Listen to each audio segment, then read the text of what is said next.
ආයිබෝවන් pit pass body shop වෙත ඔයගොල්ලෝ සාදරයෙන් පිළිගන්නවා. ඉතින් අලුත් අවුරුද්දේ අපි අලුත් වැඩක් කරන්න ලෑස්ති වෙන්නේ. ඊට කලින් මුලින්ම බලලා ඉන්න මෙන්න මේ වීඩියෝ ක්ලිප් එක ඔයගොල්ලන්ට මතකද කියලා පොඩ්ඩක්.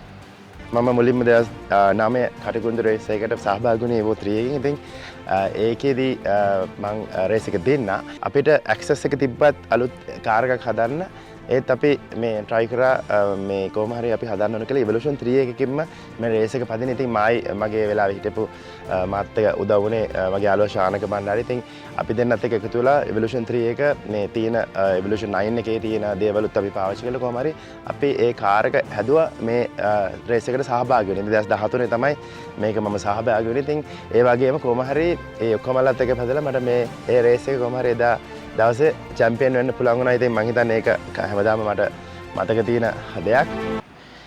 ඉතින් ඒ කාර් එක තමයි මේ මෙතන තියෙන්නේ. මේක මට විශේෂ කාර් එකක්. මොකද මම රේස් පටන් ගත්තෙත් මේ වාහනේම තමයි. ඉතින් දැන් වගේ නෙවෙයි ඉස්සර ඇත්තටම මේ ලයිසන්ස් ප්‍රශ්නයක් තිබ්බේ නැහැ. දැන් නම් C ලයිසන්ස් එකක් අරගෙන B එකක් අරගෙන තමයි ඒක දෙන්න ඕනේ SLGT ක්ලාස් එකට. නමුත් ඉස්සර එහෙම තිබ්බේ නැහැ. මම කලින්ම මුලින්ම මේ වාහනේ ලෑස්ති කරලා කෙලින්ම පැද්දේ ඒ හයස්ම කැටගරි එක. කියන්නේ මම මුලින්ම මාච් එකක්වත් ෆෝඩ් ලේසර් එකක්වත් හොන්ඩා එකක්වත් මුකුත් පැදලා තිබ්බේ නැහැ. කෙලින්ම මම සුපුකා ඉවෙන්ට් එකේ තමයි මුලින්ම පාටිසිපේට් කරේ මගේ පළවෙනි රේස් එක හැටියට 2005. ඉතින් ඊට පස්සේ අපි මේක දිගටම රේස් කරා. ඉතින් අපි දැන් බලපු ක්ලිප් එකත් එක්ක තිබ්බේ 2013 අපේ ෆොක්සිල් රේස් එක. ඉතින් ඒකේ අපි මේ කාර් එකෙන් අපි ජයග්‍රහණය ලබා ගත්තා. ඉතින් අපි අද කරන්න යන්නේ මේ කාර් එක ඒ කියන්නේ මේ කාර් එක තිබ්බේ රේස් වලට ප්‍රිපෙයාර් කරලා තිබ්බේ සම්පූර්ණයෙන්. කියන්නේ රෝල් කේජස් ගහලා මොඩිෆිකේෂන්ස් ඔක්කොම කළා තිබ්බේ රේස් ප්‍රිපැරේෂන් එකක. දැන් අපි මේක ඇත්තටම කන්වර්ට් කරන්න යන්නේ.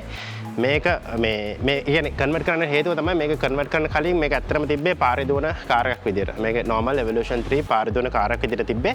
දැන් අපි කරන්න යන්නේ මේක ආයෙමත් මේ රේස් වලින් පස්සේ ආයෙමත් මේක පාරේ කන්ඩිෂන් එකට දාන්න තමයි මේ අපි ලෑස්ති වෙන්නේ.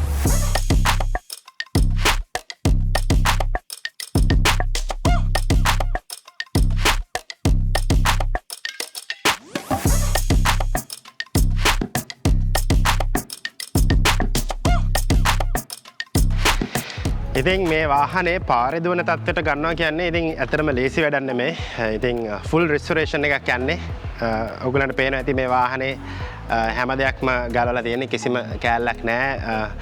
බොඩි එකේ පේන්ට් එකත් මෙටල් එකට වෙනකම්ම අයින් කරලා තියෙන්නේ. ඉතින් පැහැදිලිව පේනවා බොඩි එකේ මොන හරි ප්‍රශ්නයක් තියෙනවද. එතකොට අපි මේ ප්‍රශ්නෙට කොහොමද විසඳුමක් මේ හොයාගන්නේ කියලා. ඉතින් ඇත්තටම විශේෂයෙන් මට වාහනයක් හදද්දී ඒක හරියටම තියෙන්න ඕනේ. ඉතින් අපි රේස් කාර් එකක් හැදුවත් හෝ පේන් ජොබ් එකක් කරත් මේක පාරේ දුන රිස්ටොරේෂන් එක කරත් ඉතින් අර ෆැක්ටරියෙන් ආවගේ හරිම මේ ක්වොලිටි එක තියෙනවනේ. ෆැක්ටරි ආවට වඩා හොඳට තමයි අපි මේක ඇත්තටම කරන්න හදන්නේ. ඉතින් රිස්ටොරේෂන් එකක් කරද්දී ගොඩාක් දේවල් බලන්න තියෙනවා. ඉතින් වාහනේ බොඩිය වගේම ඇතුළේ තත්ත්වයේ කන්ඩිෂන් එක හදන්න ඕනේ. ඒ වගේම අන්ඩර් කැරේජ් එක, එන්ජින් බේ එක, ඉතින් මේ හැම දෙයක්ම හොඳටම තියෙන්න ඕනේ. ඉතින් අපි මේ වාහනේ දැන් හයි කරලා තියෙනවා මේ බොඩි රෝල් කරන්න පුළුවන් ඩිවයිස් එකකට. ඉතින් මේක මේ පේනවානේ මට ඕන පැත්තකට මේ වාහනේ මේම හරි නැත්නම් ඕනනම් වහලා හරි ඕන පැත්තකට අපිට හරව ගන්න පුළුවන් වාහනේ. එතකොට හරවලා අපිට ලොක් කරන්න පුළුවන්. ඉතින් හැම පැත්තකටම හොඳට මේ එළියත් එක්ක බලලා අඩුපාඩු ඒවා හදන්න අපිට උදව් වෙනවා මේ මැෂින් එකට දාගත්තම.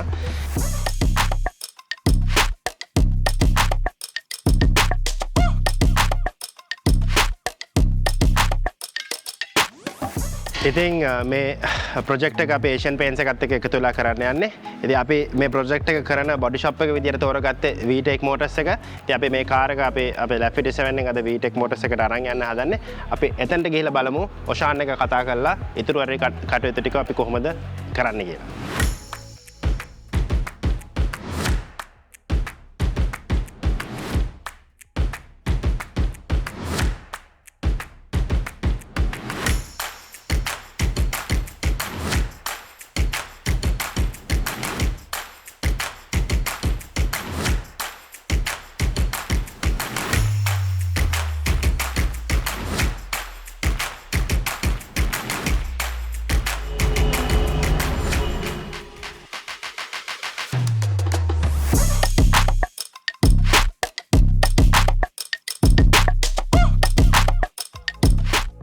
ඔව් අපි දැන් ඇවිල්ලෙන්නේ වීටෙක් මෝටර්ස් එකට. ඉතින් වීටෙක් මෝටර්ස් එකේ තමයි අපි කලින් කිව්වා වගේ අපේ කාර් එකේ අපේ ප්‍රොජෙක්ට් එකේ බොඩි වැඩ ටික ඔක්කොම වෙලා ෆයිනල් පේන්ට් එක මෙතනින් තමයි කම්ප්ලීට් වෙන්නේ. ඉතින් අපි ගිහිල්ලා කතා කරලා බලමු වීටෙක් මෝටර්ස් එකේ මේ ඔෂාන්.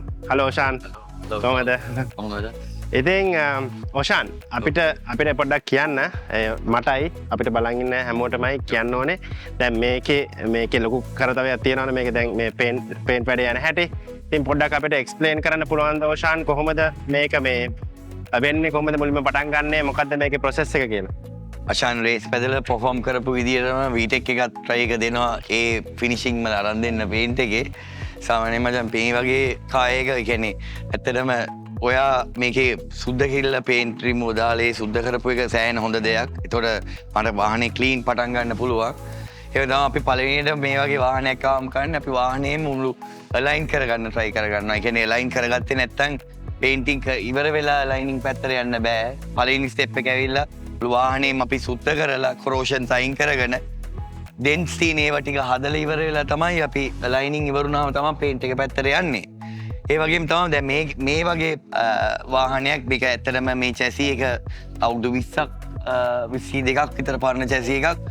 එතකොට මේකේ පේන්ටිං ප්‍රොසෙස් එකේ ස්ටෙප්ස් 4කට අපි දාගන්න පුළුවන් ඒක. එතකොට මේකේ පළවෙනියටම අපි අන්ඩර්කෝට් එකක් කරනවා. අන්ඩර්කෝට් එකෙන් පස්සේ අපි ෆිල් එකක් පාවිච්චි කරනවා. ඒ ෆිල් එකක් පාවිච්චි කරන ඇත්තටම ඊට පස්සේ අපි පේන්ට් බේස් එක ඇත්තට මේ ෆිල් එකත් එක්ක හොඳට මික්ස් කරලා අල්ල ගන්නවා චැසි එකට.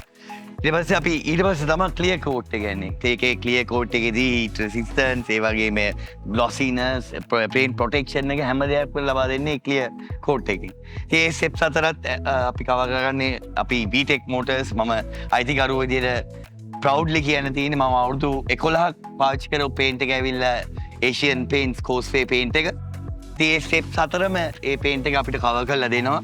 ඒ කම්පැනි එකේ ප්‍රොඩක්ට්ස් ටික අපි තමයි මේ වාහනේට පාවිච්චි කරන්න හදන්නේ. ඉතින් එතන ඒ වගේම තමයි අපි පේන්ට් එක පැත්තෙන් ගත්තාම පේන්ට් එකේ ක්වොලිටි එක වර්ක්ෂොප් එකේ ක්වොලිටි එකයි දෙකම ඒ කෝඩිනේෂන් එක හරියට තිබ්බොත් තමයි හනි ෆිනිෂිං එකක් ලබා දෙන්න පුළුවන් ඉන්නේ වාහනයකට. ඒ කියන්නේ අපි ලැකර් එක උනත් පාවිච්චි කරද්දී පේන්ට් එකේ අතේ තියෙනවා ඒක ස්ප්‍රෙඩ් එක කොහොමද අරන් යන්නේ ඒ ෆිනිෂිං ලබා දෙන්න විදිය. වීටෙක් මෝටර්ස් එකේ අශාන් පේන්ටර්ස් අපේ 7ක් වැඩ කරනවා. ඒ 7 දෙනාගෙන් ඇත්තටම 4 දෙනෙක් අවුරුදු 5 පැනපුවා. ඉතින් ඒගොල්ලන්ට එක්ස්පීරියන්ස් එකක් සෑහෙන දෙයක් තියෙනවා. ඒ වගේම තමයි ඒගොල්ලන් අපි දිගටම පාවිච්චි කරේ ඒෂියන් පේන්ට්ස් කෝස්වේ ඩිබිය තමයි පාවිච්චි කරන්නේ. ඉතින් අපි බලමු අපේ ඒෂියන් පේන්ට්ස් කෝස්වේ ඒගොල්ලන්ගේ ලැබ් එකක් වෙනම අපි ගාව තියෙනවා ඉන්හවුස් පේන්ට් මැෂින්ස් උත් එක්ක. ඔයාලට සිලෙක්ට් කරගන්න පුළුවන් කලර් එක ඔයා කැමති.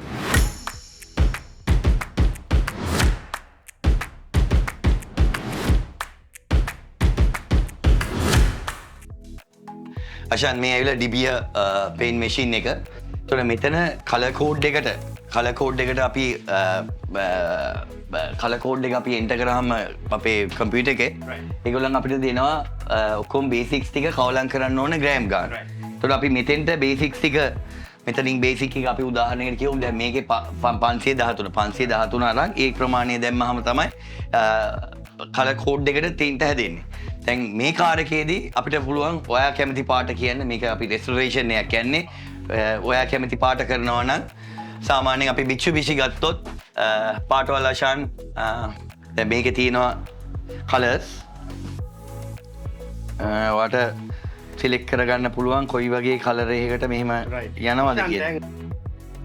මගේ අසල් පාට කහ පාට. right. ඉතින් මේ කාර් එකෙත් මුලින්ම මම රේස් වලට එන්න කලින් කාර් එකේ තිබ්බෙත් කහ පාට. දැන් මගේ අයිඩියා එක තියෙන්නේ ඒ විදිහටම පාට දාන්න. ඉතින් මට හොඳ කහ පාටක් තමයි ඔයා තෝරලා right. මෙතන කහ පාටවල 4ක් මෙතන තියෙනවා. ඔයාලට බලලා සිලෙක්ට් කරගන්න පුළුවන්. මොකද මේ ඇත්තටම මේකේ කලර් එකේදී වෙන දේ ඇවිල්ලා මගේ එක්ස්පීරියන්ස් එකෙල්ල කෝස්වේ පේන්ට්ස් මම ෆුල් පේන්ට්ස් බැලුවොත් අපි සෑහෙන ඒ කියන්නේ 5000කට වඩා අපි පේන්ට්ස් වාහන බාර අරන් තියෙනවා අපේ ස්ටැට්ස් වල තියෙන ඒවා. කලර් ෆේඩ් වෙන දේවල් නම් මට වෙලා නැහැ. ඉතින් කහ පාටක් වගේ දෙයක් විශේෂයෙන්ම හරියට බේසික්ස් හරි ක්වොලිටි එක තිබ්බේ නැත්නම් කහ පාට එකක් තමයි පළවෙනිට ෆේඩ් වෙන්න බලන්නේ. right. මේ ඔරිජිනල් Mitsubishi කලර්ස් නේද? ඔව්. මං හිතන්නේ මට මේකට කැමති වගේ මේ මගේ තිබ්බ එක වගේම තමයි මේක පාට මොකක්ද නම? මේක එන්නේ ඩැන්ඩලයින් යෙලෝ. දැන් රයිට් ඕකේ. මේක මං කැමති. රයිට්. එන අපි ඒක සිලෙක්ට් කරගමු.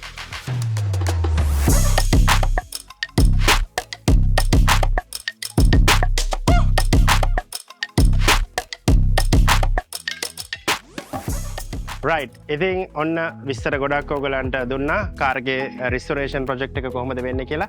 ඉතින් මේ කාර් එක ඇත්තටම මට විශේෂ වාහනයක් හේතුව මම රේස් පටන් ගත්තේ මේ වාහනේ. රේස් පටන් ගන්න කලින් මේක මම පාරේ පාවිච්චි කරා. ඊට පස්සේ මම රේස් වලට මේ කාර් එකෙන් ආවා. ඉතින් රේසස් ගොඩක් දිනලා තියෙනවා. ගොඩක් මෙමරිස් තියෙනවා. ඉතින් මට විශේෂම කාර් එකක්.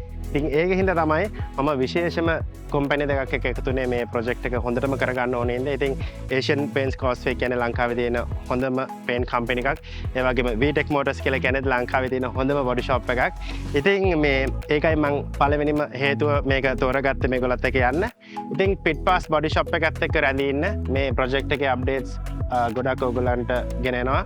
ඉතින් ඔෂාන් එහෙනම් බොහොම ස්තුතියි. මගේ බබා වාට බාරයි අද ඉඳලා.